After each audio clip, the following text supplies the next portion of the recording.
전남의 전공의들도 73%가 사직하면서 2차 병원으로 환자들이 몰리고 있습니다. 전라남도도 업무 개시 명령을 내렸습니다.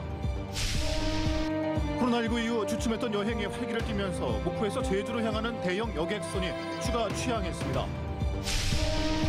목포시가 전면 개편된 시내버스 노선을 시범 운영 중인 가운데 혼란은 이어졌습니다. 신학기가 시작되기 전 개선이 시급합니다. 전남 서부권과 전북 국회의원들이 합리적인 선거구 재획정을 요구하며 국회 항의 농성에 들어갔습니다. 여러분 안녕하십니까? 목포 MBC 뉴스데스크입니다. 정부의 의과대학 정원 확대 방침에 반발하는 전공의들의 사직이 잇따른 의미에서 지역 진료에도 차질이 빚어지고 있습니다. 전라남도는 자체 관리 병원인 4곳의 전공의들에게 업무 개시 명령을 내리는 등 대응에 나섰습니다. 박종호 기자입니다. 서남권 응급의료센터인 목포한국병원. 평일 낮 시간인데도 진료를 받으려는 지역민들로 가득합니다. 의과대 정원 확대에 반대하는 전공의 집단행동이 계속되면서 2차 병원으로 환자가 몰리고 있는 겁니다. 목포한국병원과 순천 성가롤로 병원 등 도내 권역응급센터의 응급실 내원 환자가 평소보다 8.1% 증가하면서 대기 시간이 더 길어지고 있습니다. 빨리 탑을 해가지고 좀 원활하게 좀 했으면 좋겠어요. 너무 시간이 많이 걸리니까 검사 1시간 기존에는 걸렸거든요. 근데 지금 이 대란이 일어나고 나서 뭐 보통 3-4시간 정도 기다리니까 환자들도 굉장히 힘드시고 또 26일 기준 전남 지역 전체 수련병원 5곳의 전공의 126명 가운데 사직서를 제출한 건 73%인 92명. 전라남도는 이 가운데 복지부 관할인 화순 전대병원을 제외한 4개 병원 13명에 대해 오는 29일까지 업무 개시 명령을 내렸습니다. 또 의료 공백을 줄이기 위해 공공의료기관의 평일 근무 시간을 2시간 연장하고 응급의료기관의 비상진료 체계를 유지하고 있습니다. 그다음에 만에 하나 개원까지 집단 휴진을 했을 경우 예리 환자 공백을 해소하기 위해서 도내에 있는 병역급 이상 의료기관의 평일 진료 시간을 확대해서 운영해 주기를 지금 현재 요청해 놓은 상태입니다. 근데 한편 정부는 업무 개시 명령을 이행하지 않은 공보의 등에게 최대 석 달의 의사 면허 정지 등 강경책을 펼칠 예정. 정부의 의과대학 정원 확대에 의료계의 반발이 계속될 것으로 보이면서 피해는 고스란히 지역민들에게 돌아가고 있습니다. MBC 뉴스 박종호입니다. 코로나19 이후로 주춤했던 여행이 활기를 띠는 가운데 목포에서 제주로 향하는 여행이 더 수월해질 것으로 보입니다. 기존 하루 한 차례 여객선이 오가던 목포 제주 항로에 새로운 대형 여객선이 취항했습니다. 안준호 기자입니다. 어두운 밤 목포 사막부두에 대형 여객선이 접안합니다. 목포 제주를 오가는 항로에 새롭게 투입될 퀸 제누비아 2호입니다. 퀸 제누비아 2호는 지난 2021년 현대 미포조선에서 건조돼 인천 제주를 오가는 항로에 투입됐었습니다. 이후 지난해 11월 시월드 고속 회리에 730여억 원에 매입돼 보수와 운항 시스템 개조를 거친 뒤 승객을 맞이할 준비를 마쳤습니다. 또 많은 수지를 끝내고 이렇게 깨끗한 모습으로 여러분한테 얼굴을 보이게 되었습니다. 퀸 제누비아 2호는 1,010명의 여객과 480여 대의 차량이 수용 가능합니다. 길이 170m, 너비 26m에 달하는 선체는 27,000톤급 규모로 평균 24노트 속력의 운항이 가능합니다. 오션뷰 레스토랑을 비롯해 가족 단위 여행객을 위한 키즈룸, 반려동물과 함께할 수 있는 펫플레이룸 등 다양한 부대 시설도 갖췄습니다. 선내에 각종 다양한 편의시설과 또 고객들을 위한 안전장비를 다 갖추고 있는 최첨단의 카페리 선박으로 생각하시면 되겠습니다. 안전에 유의하면서 많은 여객들께 기쁨 드리기 위해 노력하겠습니다. 퀸 제누비아 2호가 취항하면서 목포에서 제주로 향하는 백길은 오전 8시와 오후 1시 하루 2차례로 늘었습니다. MBC 뉴스 안준호입니다. 목포 수협이 떠난 위판장 앞으로 대형 카페리 선박에 접안할 수 있는 신규 여객 부두가 건설됩니다. 여객 부두 공사 기간 목포 제주 간 일부 카페리 선박은 사막도 임시 터미널에서 운항합니다. 김현 기자입니다. 목포 수협 물양장으로 사용되던 내양 부지입니다. 국제 여객선 터미널과 맞닿아 있는 이곳 부지 앞으로 바다를 메워 신규 여객선 접안 시설이 건설됩니다. 신규 여객 부두는 부두 폭이 60m에 암벽 길이는 270m로 2만 7천 톤급 여객선이 접안할 수 있는 규모입니다. 지난해 4월 서류상으로 공사는 이미 착수됐고 오는 2026년 9월까지 모두 495억 원을 들여 완공될 예정입니다. 신규 여객 부두가 완공되면 목포 국제 여객선 터미널은 기존 3만 톤급 부두에 이어 두 선석의 대형 부두 시설을 갖추게 됩니다. 목포 내항의 여객 및 화물 수요 증가에 따른 접안 시설 부족을 해소하고 여객 부두 운영을 위한 부두 시설을 확충하여 이용객의 편의성 및 안전성을 확보하기 위해 공사를 추진하고 있습니다. 목포 내양에 여객 부두가 신설되는 것과 함께 고화도 목포 신항에는 물류비 절감을 위한 대체 진입도로와 해상풍력단지 조성을 위한 철제부두 건설이 추진됩니다. 철제부두는 3만 톤급 1선석으로 접안시설 240m에 모두 606억 원이 투입될 예정이며 올해 예비 타당성 조사 심의를 앞두고 있습니다. MBC 뉴스 김윤희입니다. 목포시가 이번 주 전면 개편된 시내버스 노선을 시범 운영하고 있습니다. 전날부터 전체 버스 안내 단말기에 버스 정보가 노출되지 않는 등 곳곳에서 미흡한 준비로 불편이 잇따랐는데요.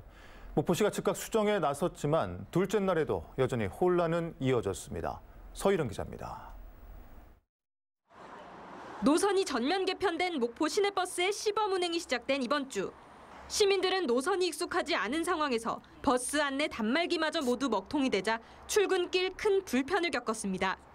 문제를 확인한 목포시는 시스템을 정비해 복구를 모두 마쳤다고 설명했습니다. 다음 날 해당 버스 정류장을 다시 찾았습니다. 하지만 이번에도 보이는 건 버스 배차 정보 대신 새까만 화면이었습니다. 일부 버스 안내 단말기는 이렇게 여전히 작동하지 않거나 잘못된 정보를 안내해 승객들이 혼란을 겪었습니다. 버튼을 눌러 새로 고침을 해봐도 기다리는 버스가 언제 도착하는지 알 수가 없습니다. 이렇게 쭉 떠야 되는데 지금 인자 저기에서 그런가 안 뜨더라고. 타야 되는 버스가? 변경됐으면 이제 그것도 나와야 되는데 안 나오니까 좀 힘든 것 같고 어르신분들도 이제 가셔야 되는데 못 가시고 그러니까. 기존 정류장의 폐쇄로 인한 혼란 역시 이어졌습니다. 이용금지 현수막을 추가로 설치했는데도 주민들의 헛걸음이 계속되자 목포시는 전담 안내원을 추가로 배치했습니다.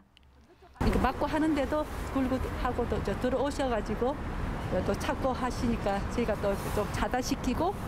목포시는 거점 정류장 4곳에 당분간 아침 8시부터 6시까지 근무하는 안내원을 배치해 대응한다는 방침입니다.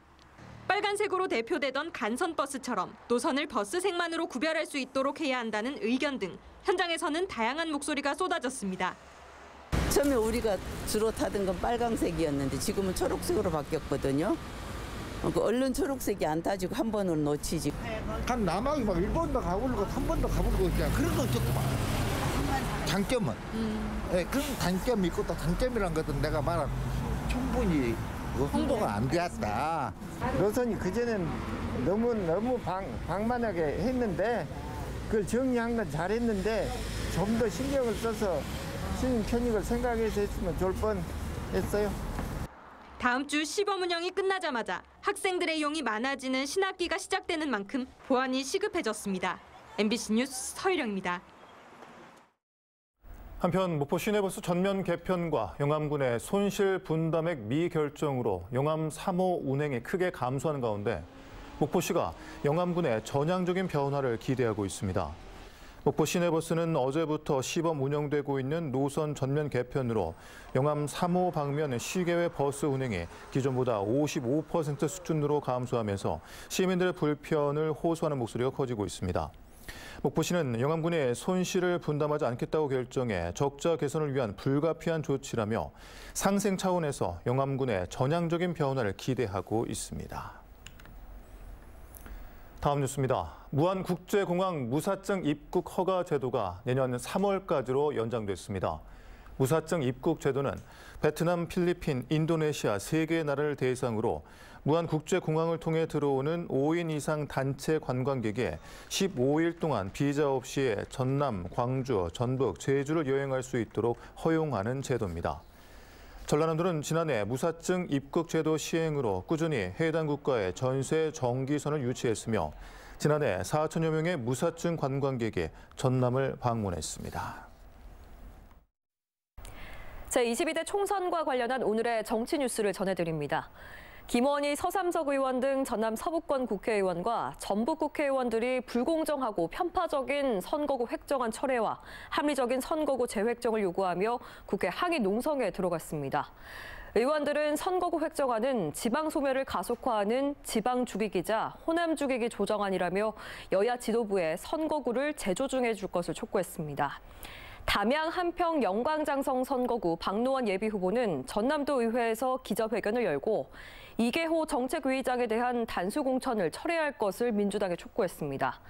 박노원 예비후보는 지난 8년 동안 담양 한평 영광장성 선거구에선 경선이 없었는데 22대 총선도 경선 없이 단수 공천이 발표됐다며 민주당에 재심을 청구했고 이를 반드시 막아내겠다고 말했습니다. 더불어민주당 목포 선거구 문용진 예비후보는 북한 유원지에 목포타워를 조성하겠다고 공약했습니다. 문용진 예비후보는 목포 북한 유원지에 스카이타워 형태로 목포의 랜드마크를 조성해 해상 케이블카와 함께 머무는 관광벨트를 조성해 관광도시로 변화를 이끌겠다고 밝혔습니다. 영암 무안 신안 선거구 정승욱 예비후보는 무안국제공항을 동북아 항공물류기지로 조성해야 한다고 주장했습니다.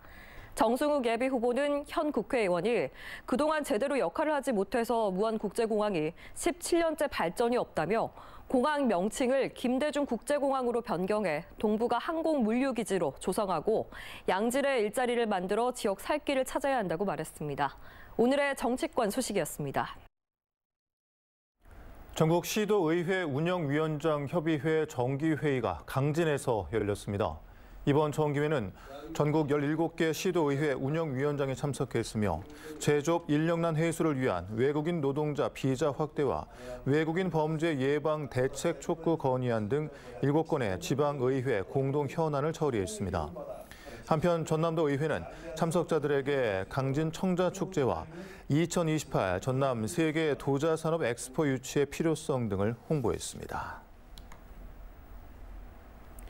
목포시는 오늘과 내일 이틀 동안 목포고등학교 잠룡관에서 사랑의 교복 나눔 행사를 펼치고 있습니다. 올해로 17년째 이어지고 있는 이 행사는 목포 시내 중고등학교 31개교가 참여해 5,500여 점의 교복이 기부됐으며 원하는 시민이라면 무료로 1인당 2점씩 가져갈 수 있습니다. 세월호 참사 10주기를 맞아 진행 중인 전국 시민 행진이 오늘 세월호 선체가 거치돼 있는 목포에서 도보 행진을 이어갔습니다. 시민 행진단은 세월호가 거치된 목포 신항과 목포역을 찾아 생명안전기본법 제정을 촉구하는 캠페인을 연 뒤에 목포 시내에서 전남도청 앞까지 1시간 반가량을 행진했습니다. 세월호 참사 10주기 전국 시민 행진은 제주를 시작으로 진도와 목포 등 전국을 행진하며 참사에 대한 국가의 책임 인정과 진상 규명, 책임자 처벌 등을 요구할 예정입니다.